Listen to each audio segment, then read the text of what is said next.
Bismillahirrahmanirrahim. Alhamdulillahi Rabbil Alamin. Wassalatu ala Sayyidina Rasulillah Muhammad ibnu Abdillah wa ala alihi wa syuhbihi wa salam.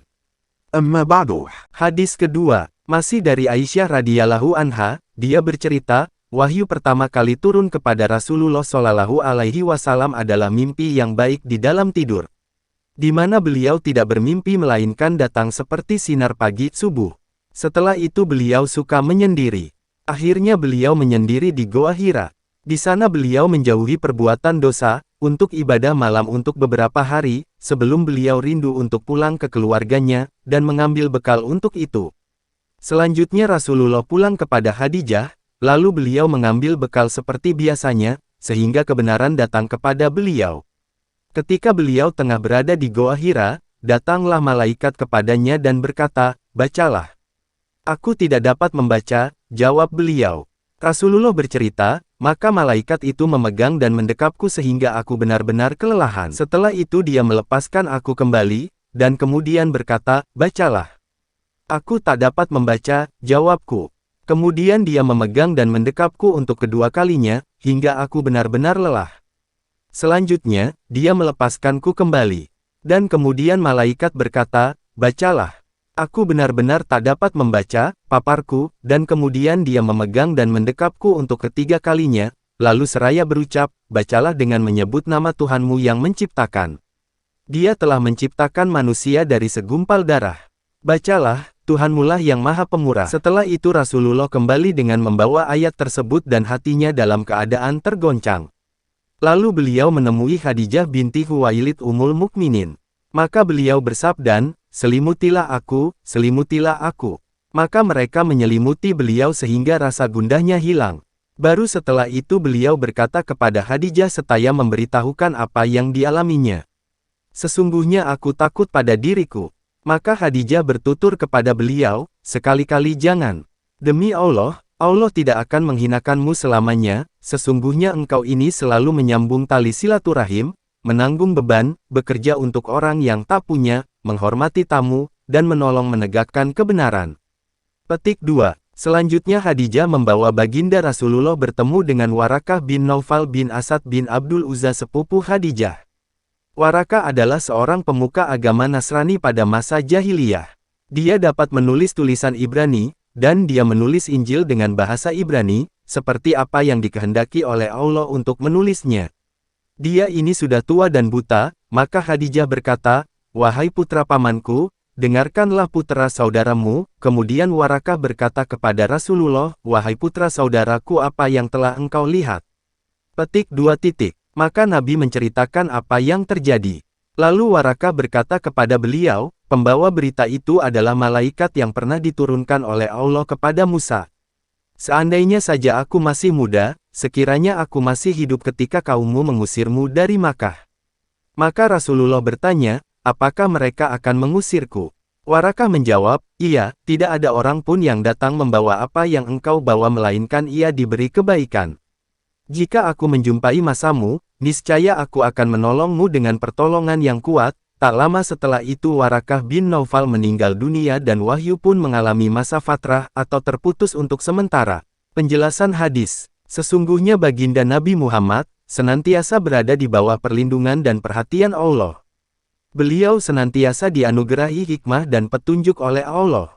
Sebagaimana yang dikatakan oleh Al-Karmani, hal itu diawali dengan beberapa kriteria kenabian dan pemberi kemuliaan melalui kebenaran mimpi yang dialaminya, juga kesukaan beliau untuk menyendiri, beribadah, dan melatih kesabaran. Dan hakikat mimpi yang baik itu berupa kenyataan bahwa Allah telah menciptakan berbagai hal dalam hati atau perasaan orang yang tidur, sebagaimana Dia telah menciptakan berbagai hal dalam hati orang sadar dan terjaga. Karena Allah akan berbuat apa saja yang dikehendakinya, tidak dapat dihalang-halangi oleh tidur atau hal lainnya. Bahkan bisa saja hal itu terjadi pada saat terjaga, sebagaimana mimpi yang pernah dialami Rasulullah dalam tidurnya. Bisa juga mimpi yang dialami itu dijadikan Allah sebagai pengetahuan atas hal-hal lainnya yang diciptakannya pada keadaan yang lain, atau bahkan mungkin sudah diciptakan sebelumnya. Sebagaimana Dia pernah menciptakan awan sebagai tanda akan turunnya hujan. Anda mungkin sudah mengetahui bagaimana kelembutan dan kasih sayang Allah kepada kekasihnya, di mana Dia telah memperlihatkan terlebih dahulu kepada beliau sebagai berita tentang kerasulan dan berita pemeliharaan. Sebagaimana yang dikemukakan oleh para ulama, diawalinya penyampaian wahyu dengan mimpi dimaksudkan supaya beliau tidak terkejut oleh kedatangan malaikat yang memberitahukan kenabian beliau secara tiba-tiba, yang mana hal itu tidak dapat diemban oleh kekuatan manusia. Allah telah memberikan taufik kepada Rasulullah untuk beribadah kepadanya serta tulus ikhlas mengabdi kepadanya. Ada yang mengatakan yakni dengan syariat Nabi Nuh. Ada juga yang menyatakan dengan syariat Ibrahim. Dan ada juga yang berpendapat dengan syariat Ismail. Selain itu, ada juga yang mengatakan dengan Musa bahkan syariat Isa. Sehingga datang kebenaran mengenai kerasulan beliau ini. Al-Karmani berkata, hikmah ketakutan beliau adalah konsentrasi dan pengabaian terhadap hal yang tidak perlu dengan menghadirkan hatinya untuk memahami apa yang telah diwahyukan kepadanya. Dan pengulangan wahyu sampai 3 kali dimaksudkan untuk menunjukkan ketegasannya. Dan dalam hal ini terdapat juga pelajaran yang berharga, yaitu kehendaklah seorang pengajar itu agar selalu mengingatkan muridnya dan menyuruh supaya menghadirkan seluruh hatinya. Di sini terdapat teladan yang layak untuk diikuti oleh para pendidik supaya dia bisa menjadi seorang yang bijak seraya memperhatikan dan menjaga nilai pelajarannya dengan sebaik-baiknya. Ketika merasakan ketakutan yang mencekam, Rasulullah menutupi dan menyelimuti diri seolah-olah beliau benar-benar takut. Sebagaimana yang dikatakan oleh Qodiyat, Rasulullah takut tak mampu untuk mengemban ini dan sanggup menerima wahyu, sehingga jiwanya benar-benar tergoncang karena seramnya apa yang dialaminya, pertama kali ketika munculnya malaikat. Petik 2. Sedangkan Imam Nawawi mengemukakan, bahwa kalimat, aku takut pada diriku, itu berarti bahwa beliau memberitahu Khadijah tentang rasa takut yang beliau alami, dan bukan berarti takut pada saat wahyu itu disampaikan. Selanjutnya, Khadijah telah berusaha menenangkan Rasulullah dan menghilangkan rasa takutnya, serta selayaknya seorang istri yang cerdas lagi tangkas dan berpendidikan berusaha menghibur suaminya untuk menghilangkan kebimbangan yang dialaminya serta menghadirkan kebahagiaan dan kelembutan kepadanya. Mengapa demikian? Karena, Khadijah ingin dari karakter dan sifat-sifat beliau yang terpuji itu berakhir dengan akhir yang baik. Sebagaimana yang difirmankan Allah dalam surat Taha ayat 132. Dan akibat yang baik itu adalah bagi orang yang bertakwa. Dan ucapan Khadijah, sekali-kali jangan, demi Allah, Allah tak akan menghinakanmu selamanya.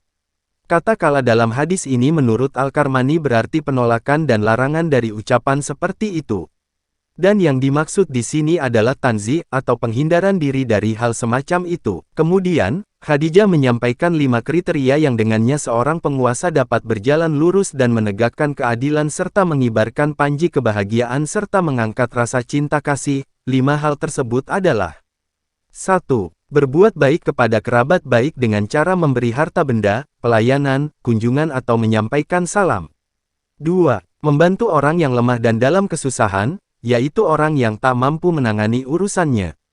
Allah telah berfirman dalam surat An-Nahl ayat 76, yang ia menjadi beban atas penanggungnya. Dan Anda mempunyai tangan yang kokoh untuk membangun berbagai proyek yang mulia atau mengandalkan amal bakti sosial untuk kaum lemah. 3. Membagi harta benda kepada orang yang tidak punya.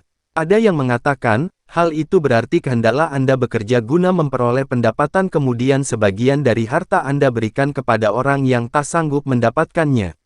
Dan masyarakat Arab sangat bangga dengan harta kekayaan, apalagi kaum Quraisy. Dan dalam dagang, Nabi Muhammad selalu dicurangi. Demikian yang disampaikan oleh Al-Karmani. Sedangkan Imam An-Nawawi berkata, Rasulullah sangat dermawan dalam hal harta kekayaan, di mana beliau menginfakannya untuk hal-hal kebaikan dan mulia. Ada juga yang berpendapat, kata Al-Madum dalam hadis tersebut merupakan ucapan yang menggambarkan seorang laki-laki yang sangat membutuhkan tetapi tak mampu berbuat. Maksudnya, bekerjalah Anda untuk mencari orang yang tidak mampu untuk kemudian Anda hidupi. Sebagaimana orang lain yang sangat mengharapkan dapat manfaatkan uang, maka hendaklah Anda juga mempunyai keinginan untuk bisa memaafkan orang lemah sebagai sarana beribadah, yaitu dengan membantunya. 4. Menghormati tamu. 5. Membela kebenaran dan menolong penegaknya. Selain itu, hendaklah Anda juga ikut berkecimpung dalam melawan berbagai bentuk kezaliman. Memperhangus beraneka ragam penyelewengan. Juga memberikan pertolongan dalam menghadapi berbagai masalah besar, mencegah musibah yang mencekam. Dengan kata lain, hendaklah Anda menjadi penyebab hadirnya kebahagiaan, penghilang kesusahan dan kegoncangan, serta meringankan berbagai penderitaan dan luka. Bagaimana pendapat Anda mengenai pemahaman dan pendapat Khadijah yang sangat cemerlang serta kecerdasannya yang luar biasa, juga keimanan yang mendalam kepada Allah? Khadijah telah mengingatkan Rasulullah akan pertolongan dan perlindungan Allah yang diberikan kepadanya. Dan bahwasanya kebaikan yang menjadi penyebab adanya keselamatan dan penantang kejahatan. Sedangkan kemuliaan itu menjadi jalan yang ditolaknya sebagai hal yang dibenci. Al-Karmani menyebutkan, Khadijah telah menghimpun seluruh macam pokok dan induk kemuliaan pada diri Rasulullah. Karena, berbuat baik itu bisa saja kepada kaum kerabat maupun kepada orang asing, dengan harta benda maupun melalui badan, kepada orang yang mampu ataupun pada orang yang tidak mampu. Coba perhatian orang yang menghiasi diri dengan sifat-sifat tersebut, niscaya Anda tidak akan menemukan orang yang membencinya. Kaum kerabat sangat menghormati, membanggakan, serta memuliakannya. Bahkan dia selalu dicintai oleh setiap orang. Dan Allah pun meridhoinya, sehingga dia dapat hidup bahagia, aman sejahtera, berhati tenang dan diselimuti kehormatan dan kemuliaan. Sayyidah Khadijah telah merasakan pengalaman bersama Rasulullah dan dia tidak melihat dari beliau melainkan hal-hal yang manis saja. Dia telah membuktikan kejujuran dan amanah beliau, juga kebaikan muamalah beliau serta pendapat beliau yang cemerlang. Kemudian Khadijah berangkat menemui Warakah, karena dia dikenal sebagai orang yang pintar dan beriman kepada Isa, serta tidak menyembah berhala, di mana Khadijah berkata, "Dengarkan putra pamanmu ini." Al-Karmani menyebutkan, Khadijah menyebutkan adanya hubungan persaudaraan, karena ayahanda Warakah adalah saudara ayahanda Rasulullah, seolah-olah Khadijah hendak mengemukakan, dia anak kakekmu. Dengan kata lain, Khadijah telah menganggap Warakah sebagai paman bagi Rasulullah sebagai bentuk penghormatan. Perhatikanlah bagaimana tindakan yang tepat dan upaya yang sangat cemerlang yang menenangkan kegelisahan Rasulullah, yaitu dengan pergi kepada ahli ilmu, sebagaimana yang difirmankan Allah dalam surat An-Nahl ayat 43, maka bertanyalah kalian kepada orang yang mempunyai pengetahuan jika kalian tidak mengetahui. Selanjutnya Warakah bin Naufal menyampaikan kabar gembira kepada beliau tentang adanya malaikat yang bernama Jibril. Sebagaimana yang dikatakan Al-Karmani, karena Allah telah mengkhususkan Jibril untuk menangani hal-hal yang gaib dan wahyu. Dalam hal ini, Warakah menyebut Nabi Musa dalam rangka memperkuat kerasulan beliau. Karena turunnya Jibril kepada Musa telah disepakati oleh kalangan orang-orang Yahudi dan Nasrani. Hal itu berbeda dengan Isa, di mana orang-orang Yahudi menolak kenabian beliau, atau karena orang-orang Nasrani mengikuti hukum-hukum Taurat dan kembali kepadanya. Wallahu a'lam. Kemudian Warakah berjanji akan membantu Rasulullah dan mendukung serta memberi motivasi kepada beliau. Dan berkenan dengan hal tersebut, Warakah melantunkan syair. Jika tidak meleset, hai Khadijah, ketahuilah, ucapanmu kepada kami menunjukkan bahwa Muhammad adalah seorang Rasul. Jibril mendatangi dengan disertai dengan Mikail, dari Allah turunkan wahyu yang melegakan dada. Tidak diragukan lagi bahwa Warakah bin Naufal adalah seorang yang beriman kepada Nabi Isa. Dia juga membenarkan dan beriman kepada Rasulullah. Dan makna sebagai akhir dari hadis tersebut adalah, hai Muhammad, seandainya aku tetap hidup, niscaya aku akan membantumu sekuat tenaga, lalu tak lama kemudian dia meninggal dunia. Dalam bab turunnya wahyu dalam kitab Jawahir Al-Bukhari ini ditutup dengan firman Allah surat Az-Zumar ayat 61, yang artinya, dan Allah menyelamatkan orang-orang yang bertakwa karena kemenangan mereka tiada disentuh oleh azab neraka dan tidak pula mereka berduka cita. Akhirul kalam, wallahu a'lamu bisawab.